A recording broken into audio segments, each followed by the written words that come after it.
This week on Cinemaholics, it's a surf and turf episode. First, we're diving into the latest DC Comics superhero flick, Aquaman. If anything, it's more proof that genre filmmakers should be making these superhero movies. I think they just kind of get how to handle that pulpiness. Plus, Hailee Steinfeld and John Cena star in the latest Transformers film, but this one is a bit different because it's a prequel set in the 80s, and it's all about Bumblebee.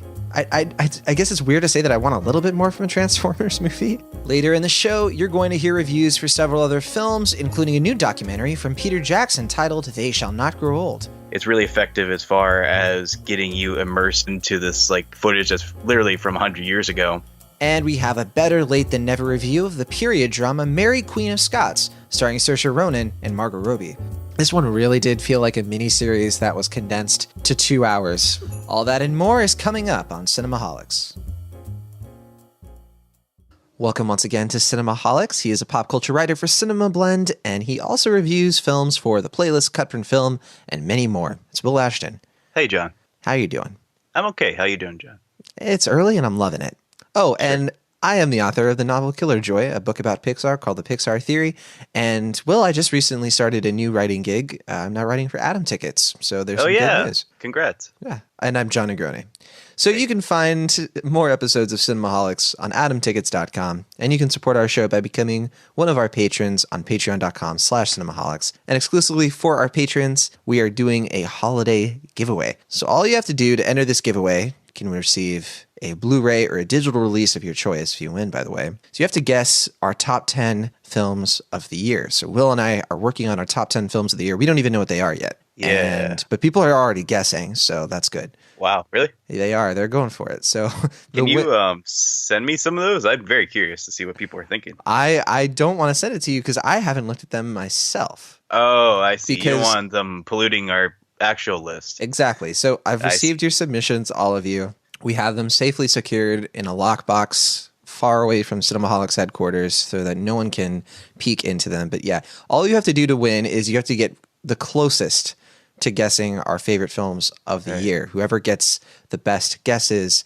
is going to win. Again, that's a Blu-ray or a digital release of your choice from 2018, a film that you really love this year. Maybe it would be your favorite. And at some point, Will, we need to talk about, because that's a future episode of the show, probably coming in January, what our Cinemaholics favorite of the year is. Last year it was Brigsby Bear, of course. Mm-hmm. So this year, what was the film that united you and me and a lot of our other guests on the show? I don't know what it is. I really don't think we have one. I think we were very this year's lists are going to be very much more divisive, I think, than last year's. That's probably just based on at least my list. I know there are going to be several films on my list that are just going to make you mad. So I'm eager to see what is our actual bonding film. Well, I know there's one film on your list that I have not seen, and I'm planning to see it over the course of the next week. Yeah, we're giving a nice little tease for the listeners there, but yes, I don't think it's a surprise that to any of our listeners who are devoted that you love that film. So yeah, I would. Why don't you just watch it on Christmas, see what happens? Maybe that'll be the plan. I definitely can't watch it on the plane for when I'm doing my holiday travel, but that would be something. No, don't watch it on the plane. Yeah, I'm going to watch it on a key fob, of course, just like right after Roma. Yeah. All right. That is our giveaway. Again, it's just for our monthly patrons on Patreon. You can go to our show notes to find our Patreon if you want to get involved with this, and you can check out what you can do to become a supporter of this podcast. All right, we're doing a double feature review this week. That means we're covering two big films and giving them about equal time for this review, and we both saw them, of course. One of this week's wide releases was Mary Poppins Returns, but Will and I recorded a special bonus episode of Cinemaholics to review that film with special guest Alicia Grasso. It's out right now, and it was a pretty fun conversation. I'm glad we did that episode review separately, because now we can devote even more time to Aquaman and Bumblebee. Right. Well, do you want to tell the listeners what you thought of Vox Lux very quickly before we get into our big review? Man, you just want to open up that can of worms before we get into the main episode, I guess. Just a little bit. I guess so. Yeah, I really liked Vox Lux. I was in stark comparison to John's opinion of the film, and which is very, very negative. Yeah, I found it way more compelling than most movies I've seen this year, and has stuck with me more than pretty much anything else I've seen this year. Maybe, I don't know. I mean, it's definitely a film that has stirred a lot in me, and I can see why it's divisive. I mean, it definitely is not a film that plays it safe by any stretch of the imagination, but that's what I like about it so much. And I know Sam Nolan, a friend of the podcast, really liked it as well. So I have at least one person in my corner when we have our boxing match to determine what is the right opinion on this film. Right. I don't think there can be a right opinion, except I do want to say I have been listening to the soundtrack because when I saw Vox Lux, all I wanted was Druggy, the song from the soundtrack. It was the scores by Scott Walker and Sia Great did score, some of the original songs. And Druggy is such a great song from the soundtrack. I highly recommend that instead of the movie. But, you can either listen to Will or myself. Go for whoever you want to agree with. I can't even imagine like listening to the soundtrack without watching the film. But I mean, you can. I mean, you can do whatever you want. But I would not recommend that. But well, the soundtrack is the main reason I wanted to watch the film in the first place, because I thought it would just be that music as Natalie Portman would yell at Jude Law for about 2 hours, which was not exactly what I got. Maybe that's why I was so disappointed. Yeah, I don't know if I would have liked that film, but maybe we just wanted something different. I don't know. I think that's true for a lot of films, but let's see if that's true for Aquaman. That's our first film, and here really quickly is a clip of the movie. Since we played part of the trailer last week when Will, you briefly reviewed it. Here's a whole clip. Your half-brother, King Orm, is about to declare war upon the surface world. Billions will die. We must stop him.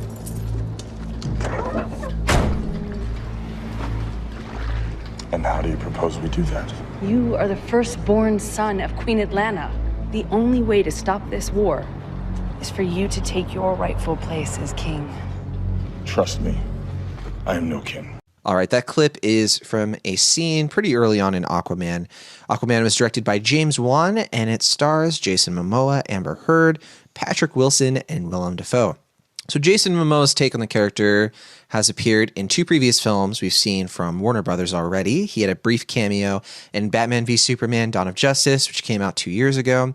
He also showed up as an ensemble role in last year's Justice League. And this new film has him in the lead this time. The story here takes place in undetermined amount of time after the events of Justice League. And, I actually wasn't sure if this movie was after or before Justice League until one of the characters, I think it was pretty sure it was Mira, who's played by Amber Heard, made a specific reference to the events of Justice League and the villain from that film. And which was funny because otherwise the film basically pretends like Justice League didn't happen, I think is fair to say. Well, I just think it knew not to like burden itself with the DCEU because I don't think they know exactly where that stands. I don't know if they're going to keep at that or just kind of hope that they can salvage bits and pieces of it and just go from there. So that's what my guess was. That's a good guess. I think that probably if that was their call, it was the right call to make because Justice League wasn't very widely seen. And I have a feeling Aquaman is going to be much more successful financially, but that is yet to be seen. So weird that this movie feels way more big and expensive than Justice League was. Definitely bolder and a bit more audacious too in a lot of ways. So Will Ashton, you already reviewed this film for us on last week's show, but you didn't go into too much detail. Now we're going to be able to really dive in. So I'm going to share. Yeah, you knew I was going to go there. So I'm going to share my thoughts in just a moment, and we can remind everyone what you thought of the film and everything like that, and then we can move on to Bumblebee. But first, I mean, for those who didn't catch last week's episode, for whatever reason, they're working on it. Maybe they listen in reverse chronological order to these episodes. What is a brief summary of your thoughts on Aquaman?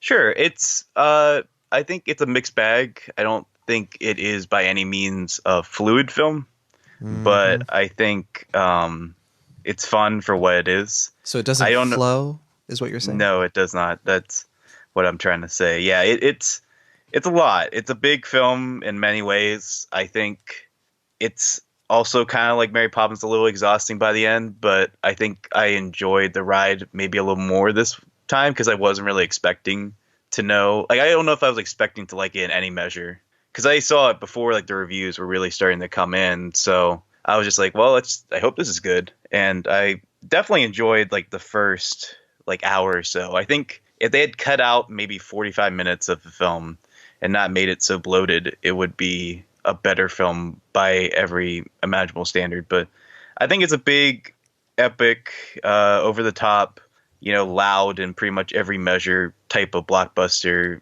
It's fun. I enjoyed it certainly more than some of the past DC films we've gotten.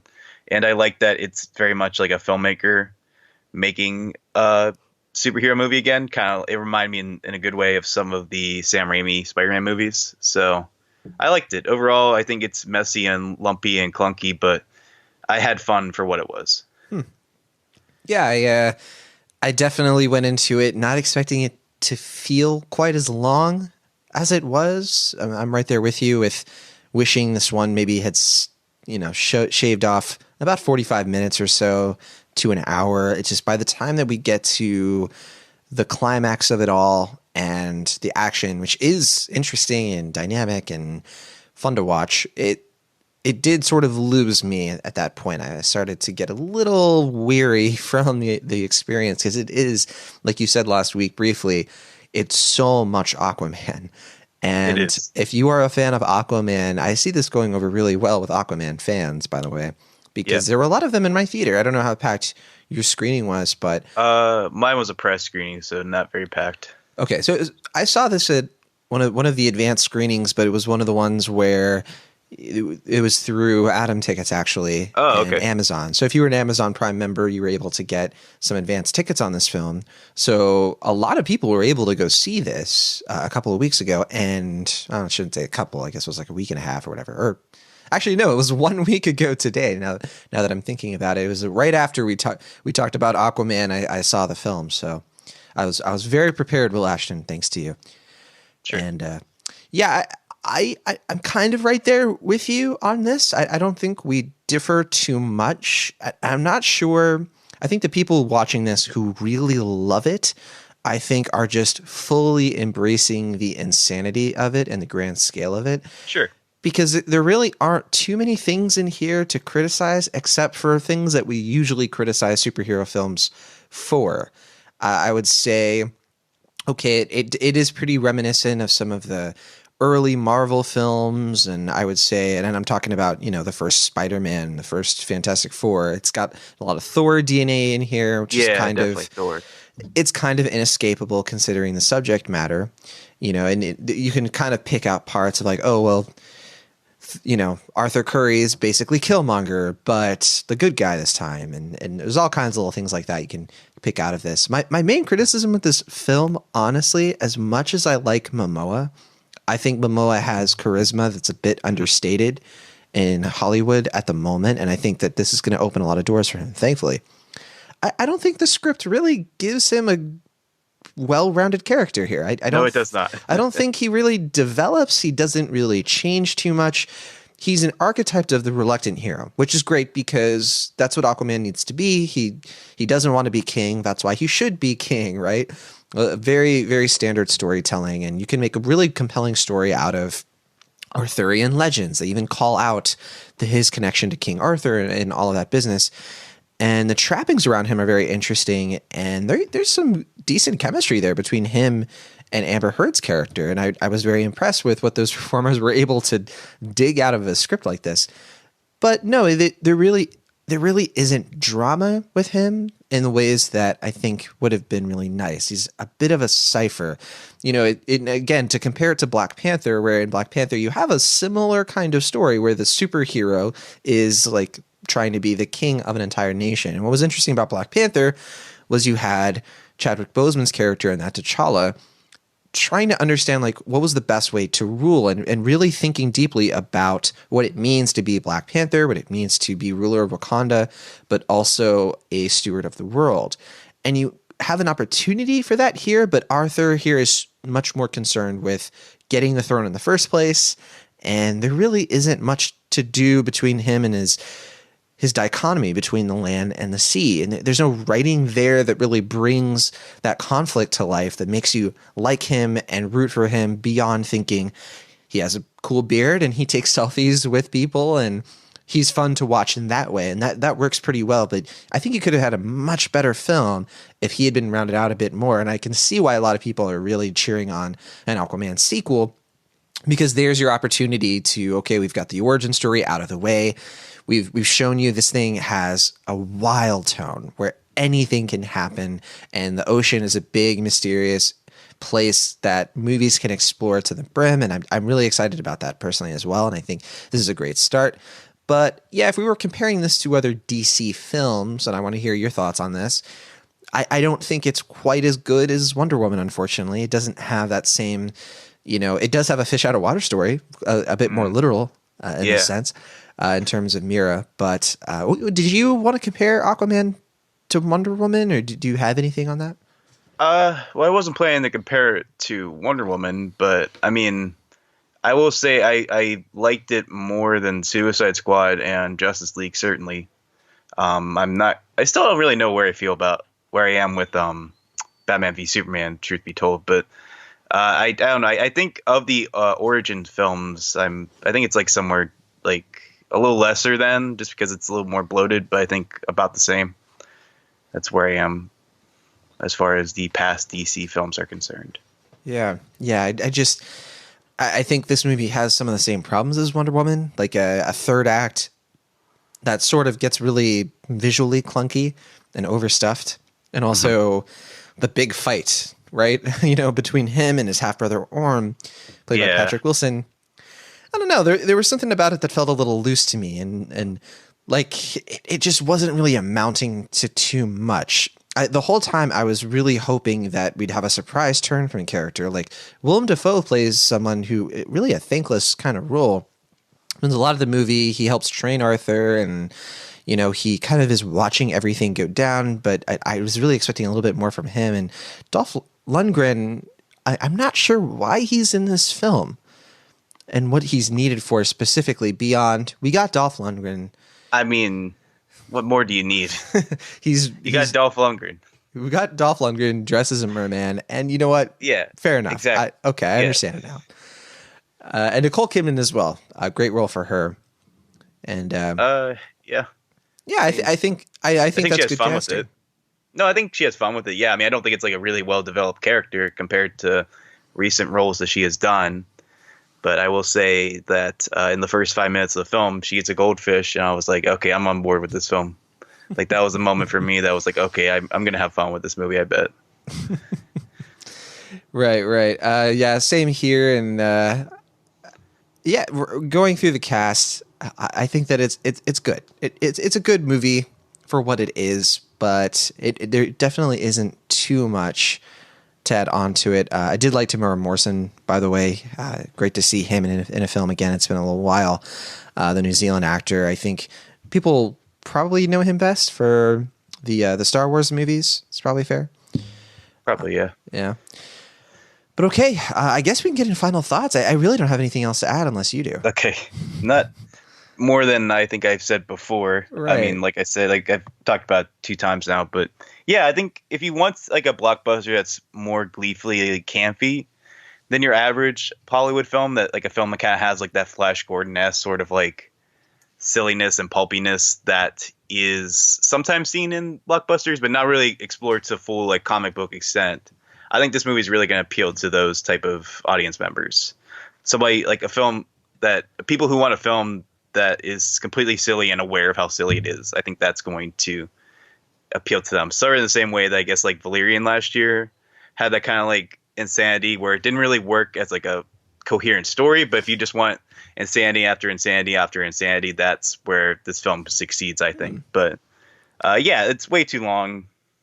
But I enjoyed it, but I have really not much interest to see it again because of the length. I don't know if I agree with that Valerian comparison. I thought the story here was way more coherent than Valerian. I mean, I actually understood.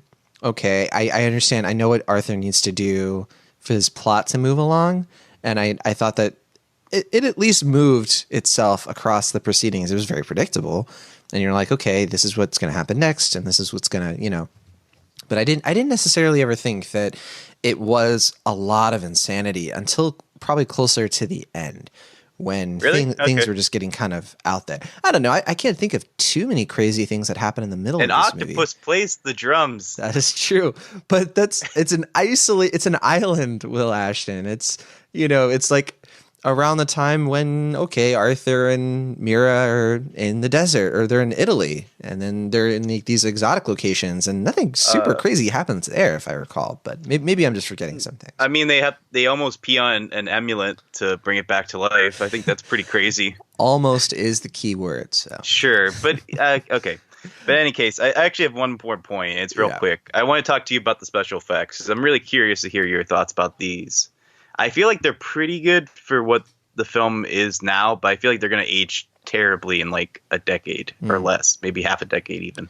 They're effective in spots. Whenever they're able to get out of the underwater portions, you can tell that there's more texture to the characters, and it feels like you're actually in a movie again. Because when they're talking to each other and they're like, they've got this ethereal space water thing happening, it's so hard, ironically, to be immersed, because you're just kind of wondering to yourself the mechanics of everything. Okay, how does this work? And that's not true when they're swimming through the water. Those scenes really worked for me and were effective. They might age as well, but those made sense to me. There was energy to it. It's when they're kind of floating that it just made me really question what I was watching, I guess. Like when the hair just kind of weaves. Yeah. And stuff. Yeah. I agree pretty much 100%. That's what I'm talking about mainly, is that I don't think in general special effects are bad, but I think all the sea stuff is going to look pretty bad in a couple of years. We'll see.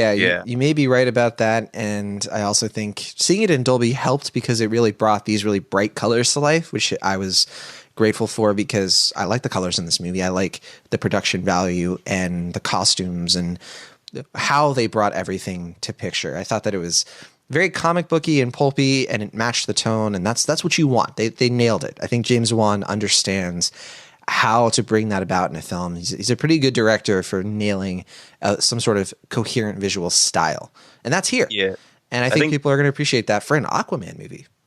Yeah, no, I think if anything, it's more proof that genre filmmakers should be making these superhero movies. I think they just kind of get how to handle that pulpiness with sincerity more than a lot of I don't know. I mean, not to dismiss anyone who wants to get into the superhero making film, but I feel like there's something about horror filmmakers in particular that really nail this, I think.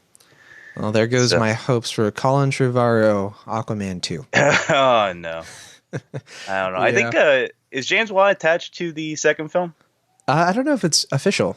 Anything. The only DCEU films I know for sure that are coming next are Flash. We're going to get that film, and then we're also going to get the new Wonder Woman sequel.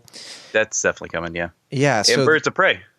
Birds of Prey, the one with Margot Robbie's character. I think that's filming next month. Yeah, and she's in a film we're going to be talking about pretty soon. But real quick. Oh, yeah. Yeah. So your grade last week was a B-. I'm also a B-. Right. So about the same as you. We agree on something this week. That's great. I think we might agree on the next film too, surprisingly. So let's, I guess, move on to that film. Let's find out. So next we're talking about a Transformers film. Before we get to our next review, actually, you might be wondering, well, hold on. Okay, I understand you want to talk about Bumblebee, big movie coming out, but John, are you going to cover Welcome to Marwen, the new film by Robert Zemeckis, starring Steve Carell? So neither of us saw the film in time for this recording of Cinemaholics. We had to do this show a little earlier. Yeah, well, I did have a screening for it, but it was the same day as Vice, and I decided to see Vice instead. Right, which we're talking about Vice next week. Right. And so the thing is, I have holiday travel. I forget. Well, I think you're staying in Pittsburgh for the holidays, correct? Not entirely, but not far away from it. Okay, yeah. So I'm going to be spending a few days on the other side of the country.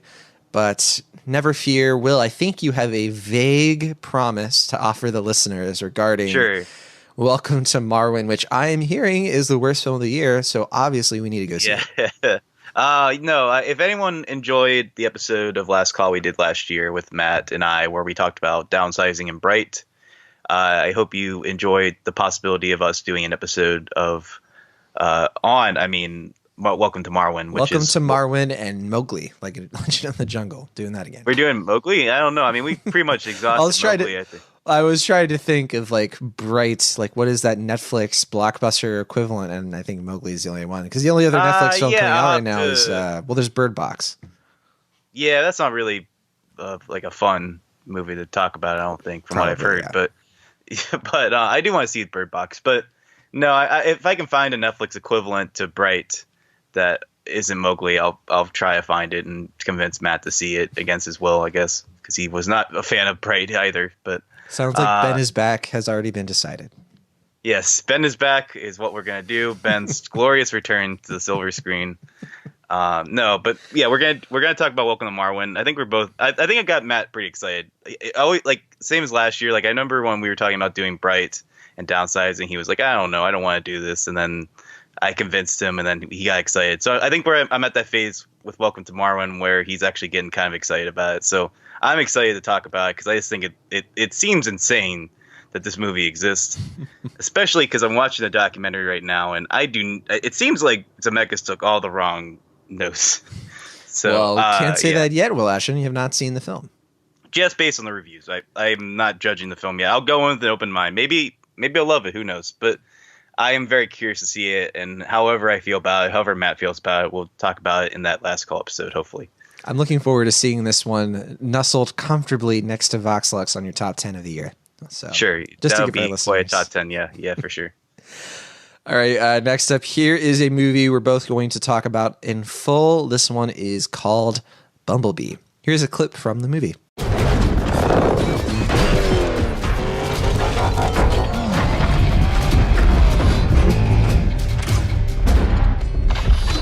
People of Earth, we are Decepticon peacekeepers patrolling the galaxy. What are you doing? This is humiliating. We believe a dangerous criminal from our world is hiding somewhere on yours. There's a war raging on our planet. If B-127 isn't found, that war may find its way here. So you can sort of hear the plot there, where the villains are describing their mission to a group of Earthling government agents headed up by John Cena's character, Jack Burns. Very, very cool name. So Bumblebee was directed by Travis Knight. This is his first live-action feature-length film. He also directed Kubo and the Two Strings, which is from Laika, which he actually helped co-found. Laika is responsible for some of my favorite animated films in the last decade, including Kubo and the Two Strings, of course, Coraline, Paranorman, and a few more, but the film stars Hailee Steinfeld and John Cena, and it's an interesting one. It kind of takes place in the 80s, and it's a new Transformers film. Will Ashton, what did you even think going into this one? How did you prepare yourself for Bumblebee and all of its revelations?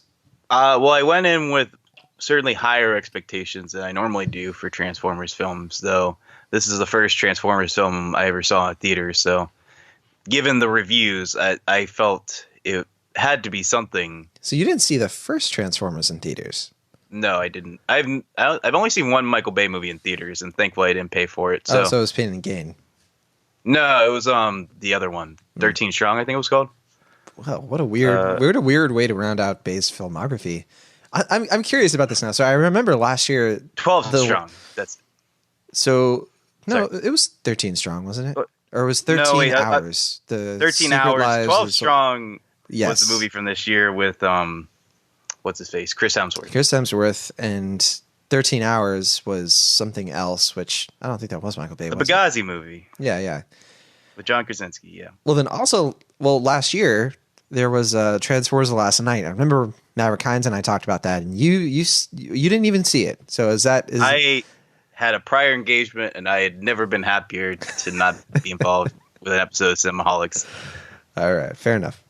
But I did see it. I thought it was a flaming piece of crap. But I don't actually think I didn't give it an F like you guys did. So that's, I guess, one way I differ from it, but it was not far from an F. So I had better expectations for this movie, I guess, considering that last I checked, it has like a 94% on Rotten Tomatoes. At one point it had 98. And I haven't checked it since, but I can really quick. It's no, you're right, 94. Yeah, so it's certainly certified fresh, which is something that has not even remotely happened to the Michael Bay Transformers movies. So I was like, okay, this might be something. You know, Hailee Steinfeld. I like Hailee Steinfeld as an actress. I also saw that it was directed by Travis Knight, who made one of my favorite movies of 2016. I believe it was in my top 5, Kubo and the Two Strings. So I was like, okay, this could be something. This could be fun. And I don't know. I want to know what everyone was drinking in their Kool-Aid, because I feel like I'm on the minority here as far as the opinion is concerned, because I was a little bummed out by the end of it. In what way? I just found it kind of formulaic in a way that wasn't as engaging nearly as I thought it was going to be. It is certainly the best Transformers movie. I'll give it that. I mean, it's the best directed of them. I think it's certainly the most simplistic and focused of all the Transformers movies. So it has a coherency and a sense of focus that has not been found in the other Transformers films, at least not the sequels. But as a film, I feel like it's interesting that we're talking about this movie the same week we're talking about Aquaman, because like both those movies seem to be kind of working against their scripts. Their scripts feel like kind of studio mandated fodder where they just kind of have to work around it. And I think James Wan did that through creative means. And this movie, I think Travis Knight directed the film fairly well, but I just feel like the script is so hindered by the cliches and formulaic tropes that it has ingrained in its plot that I don't think it ever quite forms its own identity. It feels a little bit like Short Circuit, Iron Giant, E.T., a bunch of other films before it, to the point where I just feel like I've seen this before and I've seen it better. So right. I'm right there with you, Will. And it's so fascinating because for once, both you and I are kind of on the outside. Yeah, looking this is in. Weird. I don't like this, but it's interesting. It is weird. I walked out of this really bummed out as well because, the trailers had me sold for what I got. I'll give it that. A character-driven Transformers film. And simple story, that's what I wanted. A strong lead actress who sort of builds a bond and has a reason to care about this Transformer. That's what we got. An interesting kind of not black and white villain with John Cena. Yeah, great. That's what I wanted. But it's just the way that they do it. There's nothing new to it. So it really is one of those things. It's like, okay, well, you haven't seen Iron Giant before. You haven't seen E.T. If you haven't seen the dozens of films that have done this story before, where you know what's going to happen before it happens, you know every beat, and it would be one thing if the film had all of those familiar plot mechanics surrounded by really interesting scenes. But there were so many scenes that kind of were limp and kind of left you hanging. There's a scene where she has to catch up to her mom because her mom is driving the Volkswagen and it's like half transforming, and she's somehow, there are a lot of leaps in logic with this movie that don't really make sense. Somehow on a bike she manages to catch up to her mom, bike next to her, and stop the car, and that's the end of the scene. Like there's nothing to it. You know what I'm saying? Like it's one of those things where I'm like, well, where's the rest of the scene? Like there's nothing that's sort of concluding this scene or giving us some kind of like really funny beat. I didn't really find myself laughing very much in this movie. When I did, it was great, and there are enjoyable moments in here. But yeah, I just didn't. I didn't find this film very satisfying. I think in a lot of ways, other people certainly are. And in my review of the film, I kind of mentioned, and I was like, okay, yeah, it's the best of the Transformers films, but how low is our bar? That's how we're kind of measuring this. Yeah. Are we grading on a curve here? Like, what's going on? Right. I also, this is a nitpick, so I'm not, I just have to bring it up. So the film partly takes place in San Francisco. She lives in like a fictional coastal town. And okay, so I live over here, and I could not help but notice that I was a little annoyed by some of the weird. She's basically able to bike from like North San Francisco, like Muir Woods, I guess is what they're trying to say is where she is, like the Redwoods. She somehow bikes all the way down the peninsula to get to Santa Cruz, which is where she works, because that's like, I thought that was kind of cool. They actually filmed Santa Cruz and they show her. There were little moments where I could be like, ooh, that's like a little bit of movie magic. She's biking down the pier and she's not headed toward anything. But then it cuts to like a mechanic's shop, and I was like, movie magic. I like it. Because it's a nice way to capture the pier in the distance and everything. So if you wanted to get an idea of like where I live and what this area is like Silicon Valley and the South Bay and Santa Cruz and all that stuff. This film shoots that stuff pretty well, and it's not egregious about the Golden Gate Bridge. So those are my most positive / slight nitpicks, because some of the details weren't quite there in terms of how she was able to get around. But I mean, against the movie. It should be noted that it's like she doesn't have a traditional bike. It's like somewhere between like a bike and a motorcycle, right? Right. Like it's like So I excused it a little bit as far as the scene you're talking about with her mom. Something like stood out to me was like there's like the scene where like she's like training Bumblebee on the beach in the middle of the day, and there's like nobody there. And it's like, right, how is nobody on the beach in the middle of the day and not seeing all this? Like even from like the boardwalk, like who is not seeing this? Like, well, that's not anywhere near the boardwalk. That's supposed to be Rodeo Lake, I think it's called, which is north of San Francisco, and it's a place where there are literally houses overlooking the beach. Yeah, like right that's there. what I mean. Like somebody would see this. Like it's not. This is not a conspicuous whatever. Yeah, it's not a hidden place at all. Inconspicuous. Yeah. Yes, there you go. You know how to speak. I don't know. Those things. Those aren't things that make this terrible or anything. It's just there are so many leaps in logic. There were so many things taking me out constantly, where I was thinking to myself, "Wait, what? They're creating the internet right now? Like, wait, they're gonna let." I actually thought that was kind of fun. These invader robots. It made no sense, Will Ashton. No, I know. The government it would made let zero these. Sense. So but the whole okay, whatever. I'll allow this. The whole plot of the Decepticons showing up and the humans are so concerned about Bumblebee, and Bumblebee is such a huge threat, and they're willing to work so quickly with these other robots that look way more evil, I think. I don't know. It was just such a stupid decision. And like, I will give the film credit, because John Cena was the one character who's like, what? Why are we letting this happen? Why are we doing this? Yeah. And that part, fine. That worked. Cena, he's not made to be the comedic character, but he has like all the funny jokes. Like the actual jokes really are funny. Which is kind of a shame, because Pamela Adlon is also in this. Yeah, the great Pamela Adlon. She's given nothing. Nothing. she's one of TV's most understated secret weapons. If you haven't seen Californication, she makes that show. Well, King of the Hill, I mean, yeah, and Better Things, her own show. She has her own show, which I've heard is good. I've never actually seen Better Things. I still need to see the second season, but the first season is definitely good. Regardless, I don't know. When this film works, it does work, and I get why people are liking it and they're enjoying it. It's just, it's so cliche. There are too many cliches. There are too many leaps in logic that really don't follow any sort of coherence. And there were little things in the script where I did think it was a bit of a rough draft, because you have this subplot with like this neighbor kid who's kind of in love with her, and they really don't. His name is Memo for some weird reason. I actually kind of like that his name was Memo. He's played by Georgie Lindenberg. He was, I think he was in Brigsby Bear, wasn't he? Was he? Was he the kid? I think he was. Oh wow!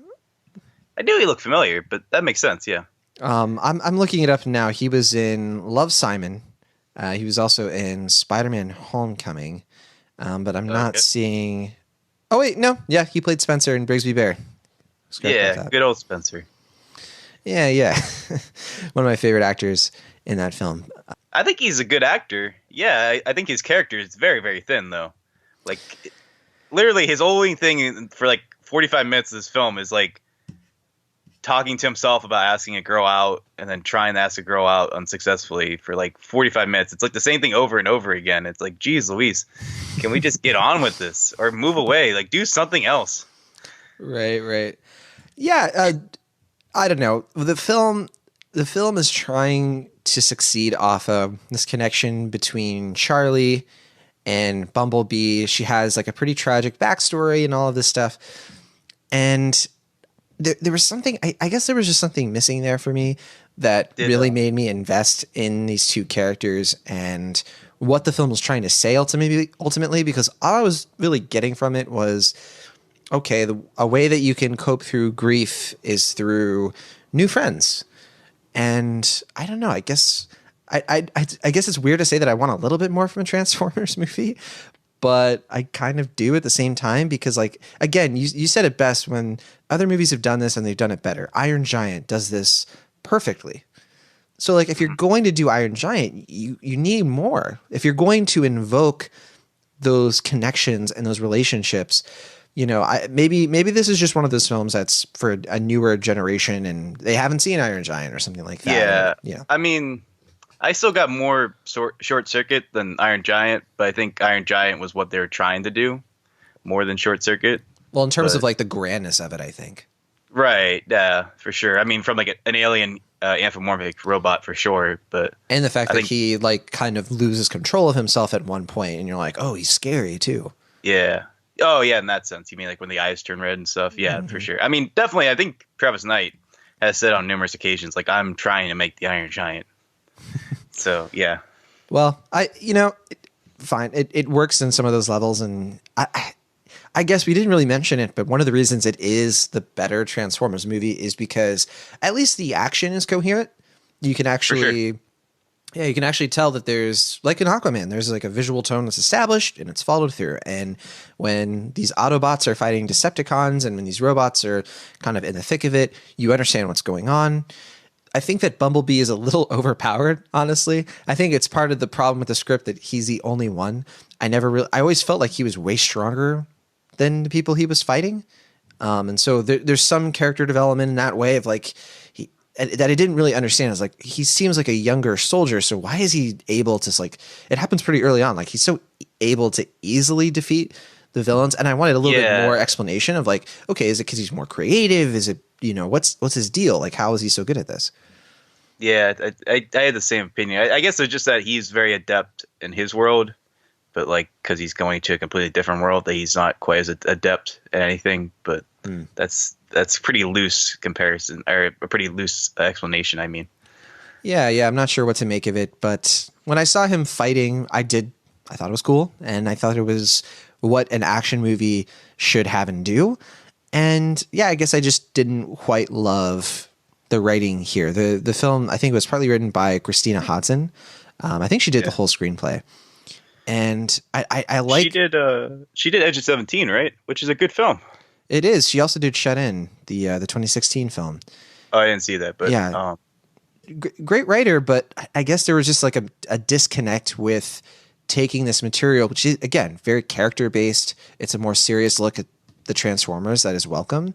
But I guess we just need a little bit more of a coherence between director and writer to really bring about something that feels like its own thing. And I think in some ways it does. Like, I think the music is good. Dario Marianelli does the music, the cinematography. Like we said, it's got an interesting look. I think Enrique Chidayek did the cinematography, and it's so 80s. And I think it's a little slavish to the 80s in some ways. Oh, for sure. Its devotion to the 80s is very shameless and not at all subtle, and I found it pretty grating, like, in a way that if you're gonna do like the 80s nostalgia thing, like, don't just say like 80s stuff, like, actually incorporate into plot. Just don't be like, hey guys, I'm gonna watch Alf on my Beta TV, hey, let's have fun here in the 80s. It's like, just so time to play Pong. Yeah. And I thought some of the music choices were sort of working themselves into the plot, but I don't know. I don't think it didn't do that much to wow me, I guess. And if you're going for this big of a story, and if you're going for this specific and aesthetic, you got to do a little bit more. And I understand the bar was so low, and we should be grateful, Will Ashton. I feel a little bad because we're not loving this new Transformers film, like how original, but yeah, I don't know. It wasn't quite there for me, but I think people should take our opinions with a grain of salt, because we're total outliers. I think that people really like this film. Some people are saying it's their favorite of the year, and really, I don't get it. But hey, I'm glad people are digging it, because that means that maybe the next one can be even better. So, what were your final thoughts, and how would you grade Bumblebee? I think I'm slightly more positive than you are, but that's not really saying too much. For me, it's like a close but no cigar blockbuster. I think there is stuff in here. We talked more about the negatives just because I think we're the outliners on this. Like, there is good stuff in here. I think Hailee Steinfeld has okay chemistry with Bumblebee. I think there's a couple like good bits of dialogue here and there, but as it stands, it's certainly a step up for the Transformers series. I think it's the first Transformers movie since the first film where it felt like they actually took from executive producer Steven Spielberg's playbook. Like they actually followed his guidance. And normally I'd find that kind of tedious and unoriginal, but I think that actually added to its sense of coherency that was very much not found in the last 4 Transformers movies. So I guess last 5 actually, right? Or how many were those did they end up being? Let's 5 see, altogether? Yeah, So I last think 4, it was yeah. 5. Yeah, 5 or 6. Yes. Yeah, so last 4, I mean. So I just wish it wasn't so like familiar with its beats. It didn't have so many tropes to it that feel like we've seen this a million times before. And I feel bad because I'm really excited for Travis Knight as a filmmaker. I wanted to champion his live action debut, and I will still check out every single Leica movie. I will continue to support him in his endeavors, but unfortunately, I wasn't quite endeared by this film as many people were, and I hope more people like it. I'm glad people like it, but for me, it was a C+. Okay, yeah, I'm a C on this one. I think it's pretty average, and I agree. It's a step in the right direction. There's good stuff in here, but it's like surrounded by some just really weak plot devices and so many gaps in logic that really threw me for a loop, and I just wasn't able to get into it. But yeah, I mean, because we are such outliers, again, 94% on Rotten Tomatoes, I do want to bring up a couple of positive reviews. Caillou Pettis of Starburst said the film is brimming with fun and charming scenes, a compelling story, and a great hero in Hailee Steinfeld. Bumblebee is a joyride of a film, way more than meets the eye. Liz Shannon Miller from IndieWire gave the film a B+ and wrote there are B+, yeah. B+, yeah. There are many scenes where giant robots fight each other, and in those scenes, you can actually see what's happening. The Autobots and Decepticons toss each other around with slick, judo-like moves and blast each other with abandon, and the cinematography and editing hold still long enough to let you enjoy the moment. So yeah. So I wish some praise. I wish I could give it a B too, just for the hell of it, but I can't. I have to be true to my opinions of the film. Yeah. The only opinion that I can find that was similar to yours was Jesse Hasinger's from the AV Club. Also gave it a C+, called it a careless stretch of blockbusting. So very similar to some of yours and my thoughts. So that's Bumblebee. I wouldn't call it careless, but I just think like there's care in here. I'd call it fast and loose. Sure. I just wish they spent a little more time making the script stand out in literally any way at all. All right. Well, that is Bumblebee. It's now playing in theaters along with Aquaman and Mary Poppins Returns. It's quite a week at the box office. I think that you are not low on choices because all 3 of those films are fresh on Rotten Tomatoes. 2 of them are certified fresh. Mary Poppins Returns is 77% at the moment. Bumblebee is 94%, as we said. And Aquaman's at 63%, which, you know, really, that's low. Oh. It is a little low, yeah. It's basically at the end, but it's got an 87% audience rating. You know, grain of salt as always, but you know, you definitely get the sense that that's one where I think fans are more than satisfied, even if the reviews are technically pretty negative. So yeah, I guess I just hadn't been paying attention to the Aquaman score because it was a lot higher last I checked. It was, yeah. I think the first rollout, it was on more positive tides. But there you go. Now you made puns for Transformers and Aquaman. That one, I like it. There you go. I think that's a Pirates of the Caribbean title. Sure. Anyway, that'll do it for our double feature review. I saw They Shall Not Grow Old, so I want to talk about that film rather quickly. Yeah. There aren't really any clips or trailers we could play that would do this one justice. You would really just hear the film, and it's not really what the deal is with They Shall Not Grow Old. It is a film with, you know, a lot of soundscape, and one of the really sneaky good things about this documentary is its sound, but we'll get to that. So this is, like I said, it's a new documentary. It was directed and produced by Peter Jackson. This is like his his heart project, right? His personal project, the thing, this passionate thing that he has wanted to do for a long time. It is a World War I documentary, so it chronicles the lives of British soldiers between the years of 1914 and 1918. And Will, both you and I saw this documentary, I think, in 3D, correct? Yeah, I saw it in 3D as well. Okay, great. Yeah, which is the way to see this. If you're going to manage to catch this, it's in limited release right now. They did a Fathom event. I think they're going to be doing some more in different locations pretty soon. But yeah. Yeah, I think is the 27th Wednesday or Thursday?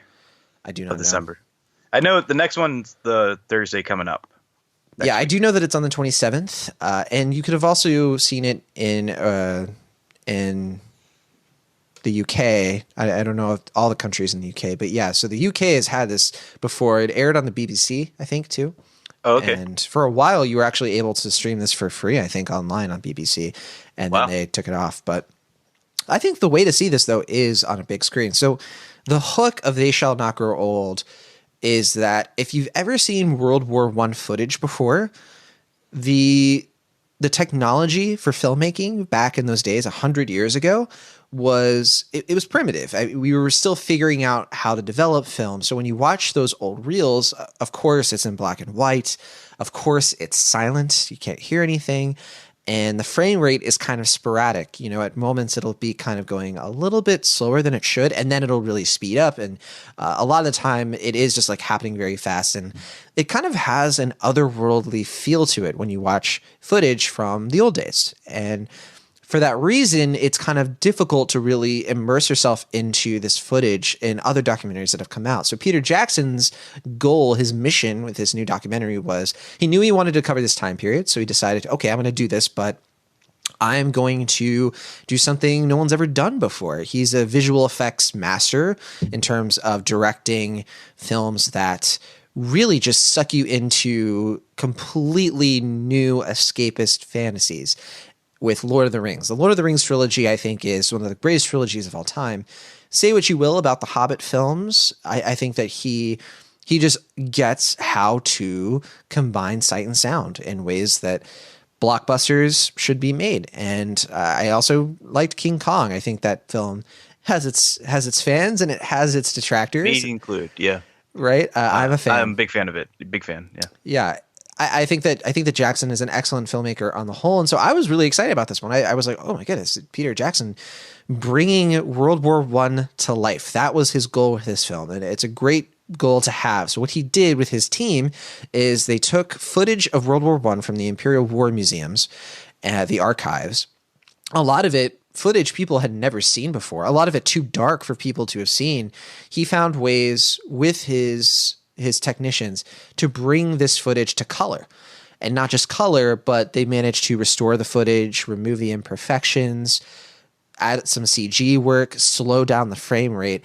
And the end result is you're in it. You're in World War I in ways that are authentic. And it is a wizardry that never wears out its shock value, because they dub in audio, they use professional lip readers, for example. And you learn all of this like after the film. He talks about how they made this happen.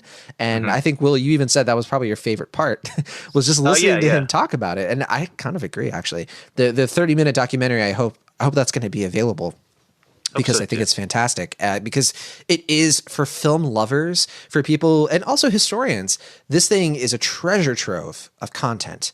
But what about the actual documentary itself? Well, what is it? What material, what subject matter does it cover? It covers mostly the First World War from the perspective of the British soldiers. You just kind of get their lives in the war. His conceit for the film was mostly just to have it from like a perspective of anyone from any country, but he just chose Britain because he felt like that was what he had to work with. So I think it's interesting as far as what the film is able to communicate. I think it's really effective as far as getting you immersed into this world, or into this like footage that's literally from 100 years ago. And I think the thing that impressed me most about the colorization is that you can see the personalities kind of come back to life when you see their face more fully. Like when you see like the way that their eyes kind of twinkle, or like Hailee smile or like Hailee like look at the camera. It's like you can see the humanity come back again. That's really, really astounding. I don't know if I was quite as dazzled by the digitalization that you're talking about, because I found it at times I thought it was seamless, like it was incredible.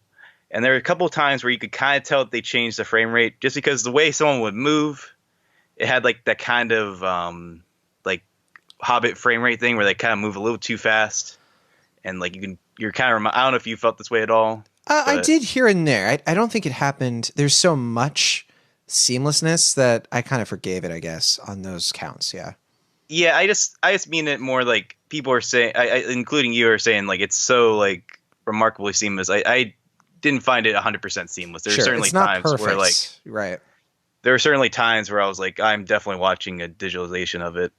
But I think it's a film I certainly appreciate a lot. I don't know if I love it as much as a lot of people have loved it as far as the reviews are concerned, but as a piece of film from one of my favorite filmmakers, I think it's certainly a film that I respect a whole great deal. Yeah, it's worth checking out because it's such an achievement, but I'm there with you. All of my criticisms with this really come down to the subject matter. It does feel like that documentary where they were like, let's just see what happens and the story will find itself. And sometimes that really works for a documentary because you that's come like across, well, yeah, a lot of the best ones, they just start off with, you know, we don't know what's going to happen. Let's investigate. And then they reach their conclusions. And I think that's the right way to go about it. But I think this is a case where they just didn't find anything all that insightful to really pair with this techno marvel. Because I think the point you made, the strongest thing about this film, like you said, is reminding us the humanity of these people from 100 years ago. And that is effective. But there's no connection between that and war in a way that I think we haven't seen. This is kind of like Bumblebee. Like we've seen so many times before. Jeez. I don't think anyone in the history of film has compared They Shall Not Grow Old and Bumblebee until now. I'm not comparing the films. I'm comparing the criticisms because I criticized Bumblebee for, again, like really just retreading old ground in sort of different ways. And here we've gotten so many great World War I documentaries before. I think people should check out the First World War. They should also check out some of the TV miniseries that have been done in this time period, because not only do they remind you that these were people, which is what They Shall Not Grow Old does over and over again, but they also add context. They kind of teach you a little bit more information that you probably didn't know already. And my struggle with this film is that it doesn't teach very much, or not that it has to teach a lot. It's just you need a little something to contextualize what you're seeing. And there was nothing in here that I was like, I didn't know that. Right? Like there were a couple of things that were a little interesting. I was like, oh, I didn't realize lice was that big of a problem. But there weren't things that really tied it into some sort of like narrative that would have made this a really compelling documentary beyond the visuals. And I think the visuals are great. So you really have to give it a lot of credit. But yeah, I struggle to love this one as well. No, I agree. I think for me, like the moments that stand out, and I'm going to be a little coarse, but I have a point to make, so I hope people forgive me. But like, there's a scene where like we see like soldiers like crapping, and like it's like something like I never really thought about. Yeah, and like it's kind of fascinating in a way. Like that's like I wish the movie had more of like the soldiers crapping, just because like not literally, but like something like that where like I haven't seen this like really explored before in like a film like this. Like I haven't really thought about this, like, and that to me made it more like human, because like yeah, they have to do this, so that's how they have to do it, I guess. And I agree with you, like that and like the lice, like stuff like that I don't really think about when I think about like soldier stuff.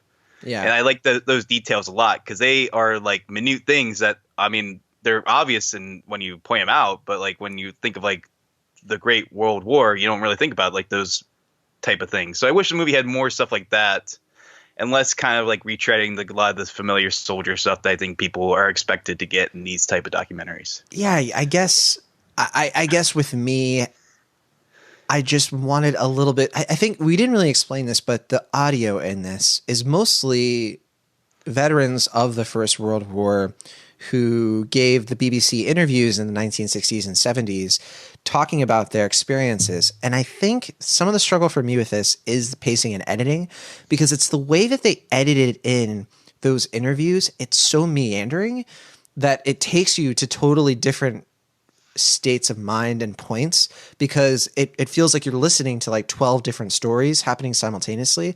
So I don't know, there was nothing leading me. And I think this movie suffered a little bit from not having a central narrator, which I hate saying because I love the idea behind it. I think that Jackson was right. So, like, you know what, this is their story. Let them tell the story. The problem is that they don't really tell a story. They just sort of describe everything. And the problem with that is that it goes all over the place. And I just found myself not really feeling guided along. And I'm not sure what the film is missing for me. I hope I can see it on the big screen again, because I want to give it another shot, because I know that this is really resonating with people. I think that, you know, and I totally understand why. I think that it is sort of bringing the horrors of war to light in a couple of new ways. Not a lot, but in some new ways that people should appreciate. And I like Frostbite. That was something in this film that I never expected to be a big factor, right? And it's horrific. And they show you some really horrific stuff in terms of that. Like, that was the most unsettling thing I've seen in 2018, and I saw Hereditary. Oh yeah. So okay. Yeah, I know. I don't want to step all over that movie again. But anyway, They Shall Not Grow Old.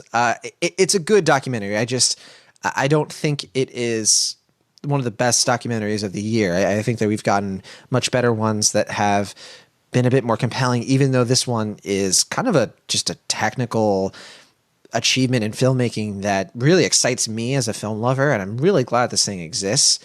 And I want to see this technology used to more great gain personally. So I give this one a B-. What about you?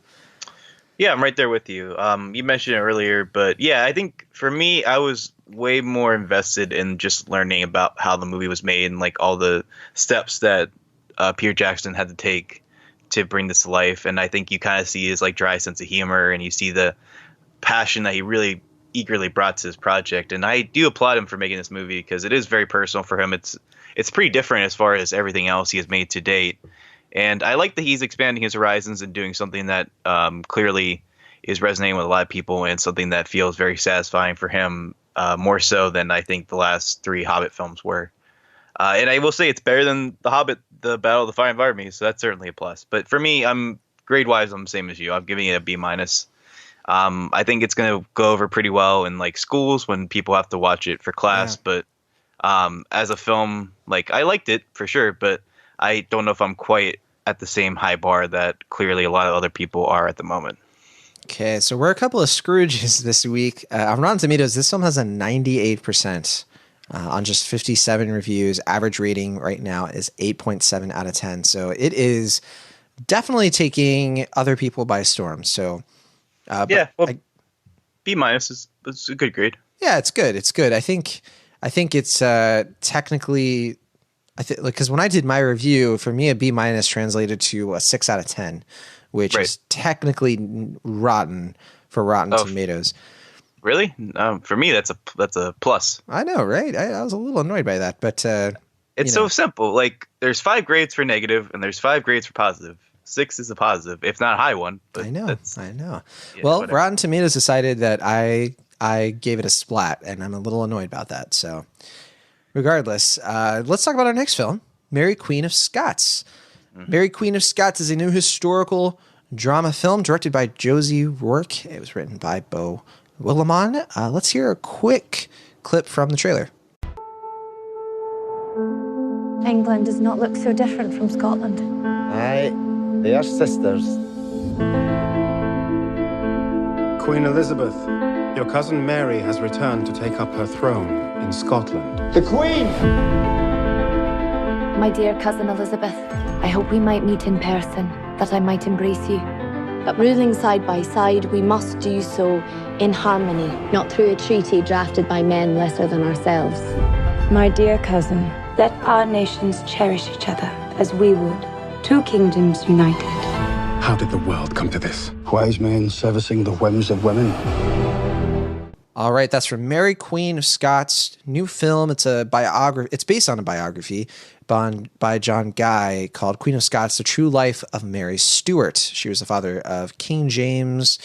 and a very, very important historical figure, but she was always kind of in the backdrop, I think, of Queen Elizabeth, who was also alive during this time. So the film stars Saoirse Ronan. She plays Mary. She was the Queen of Scotland for about, I think, 20 years, something like that. And Margot Robbie plays her cousin, Queen Elizabeth I. This chronicles the conflict between both of their countries in the late 1500s. And it is a long film. I think it's like a little over 2 hours. And you really spend, in this one, you spend a really long amount of time with Mary herself. Saoirse Ronan's character is, in my opinion, really supposed to be the lead here. And Margot Robbie isn't in it that much. And you really are just sort of following her life. She lived in France for a while. She was married off. She returns to Scotland. She has a very strong claim to the throne now that her husband is dead. And you see her sort of maneuver the politics of basically monarchy. And she's trying, her main goal is she wants to marry the right person so that when she has a child, her child would be the heir to the British throne. No spoilers unless you're a history buff and you know how everything sort of plays out. This is a very fascinating story. I think that Mary Queen of Scots is kind of an underread person in history, typically because we have so many movies and documentaries and things already covering Queen Elizabeth, who is also a very fascinating person in real life. And as this sort of is coming out, The Favorite came out pretty recently from Yorgos Lanthimos. That's more about Queen Anne, so like 100 years later.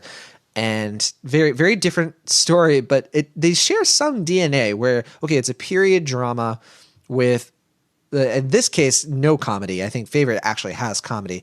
In this case, they play it very straight and serious, and you're really just sort of getting a look at what feminism, the limits of feminism, you know, even when you were the strongest, most, you know, royally powerful person in all of the land, how limited you were in terms of power, because these two women sort of contend with the council of men constantly.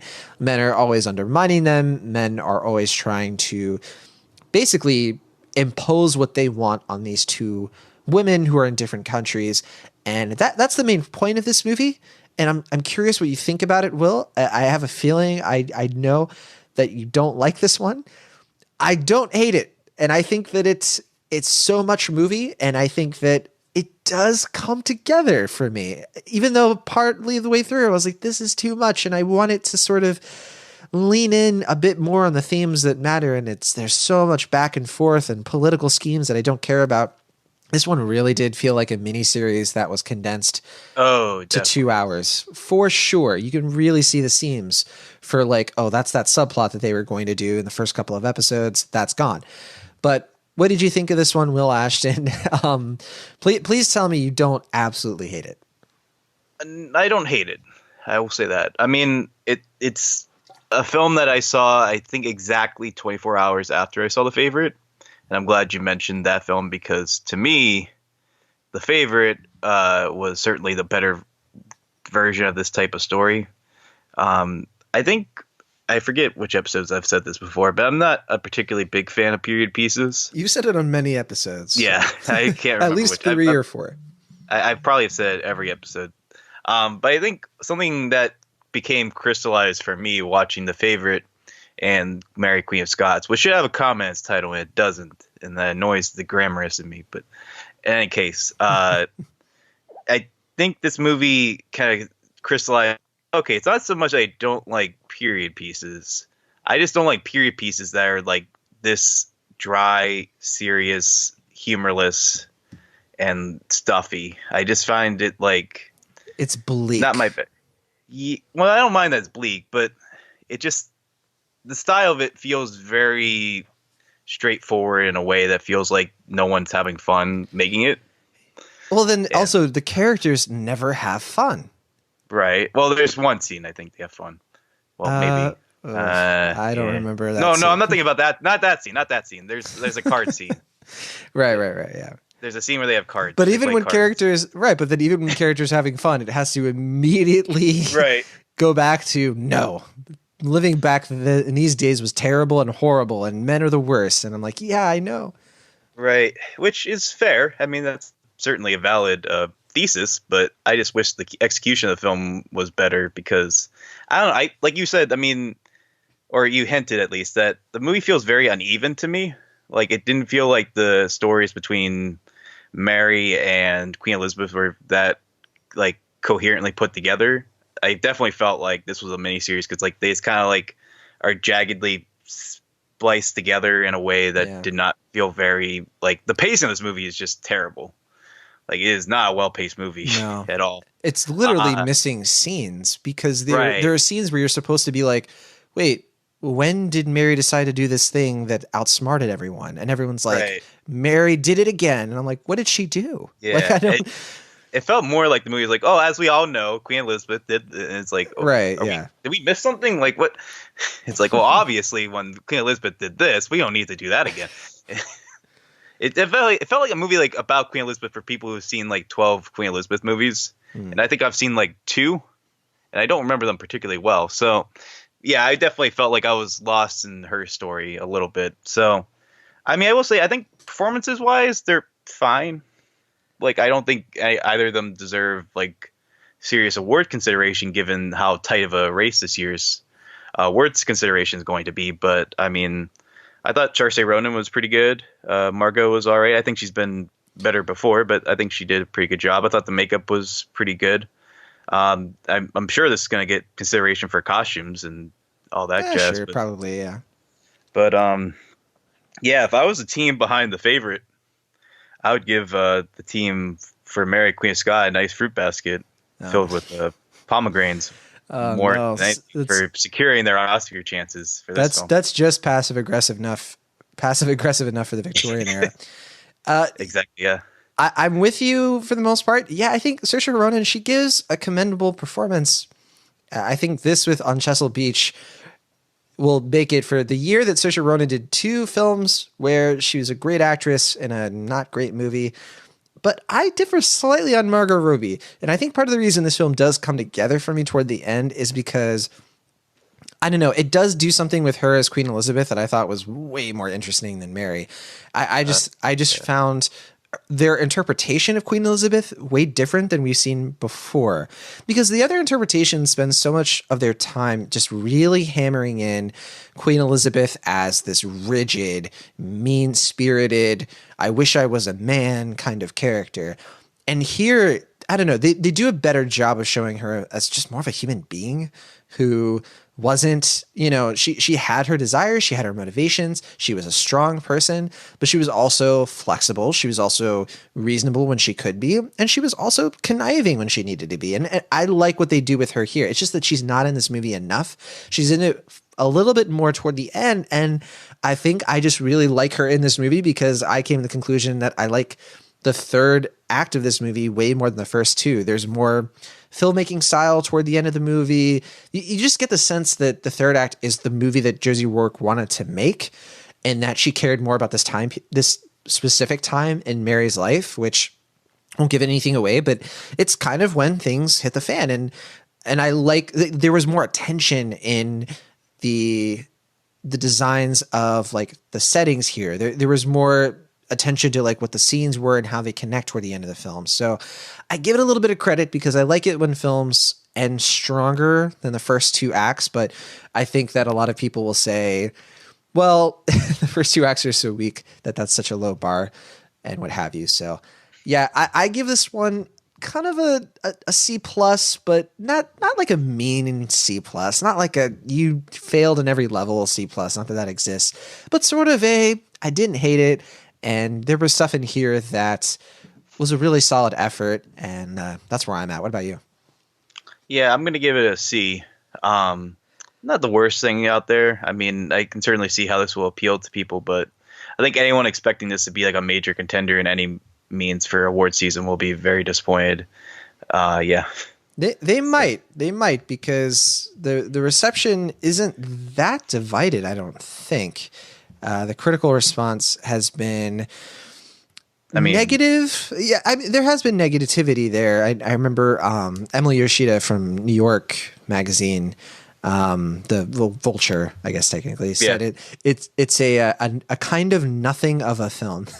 So definitely not. It feels very slight compared to The Favorite, especially since I saw them so close to one another.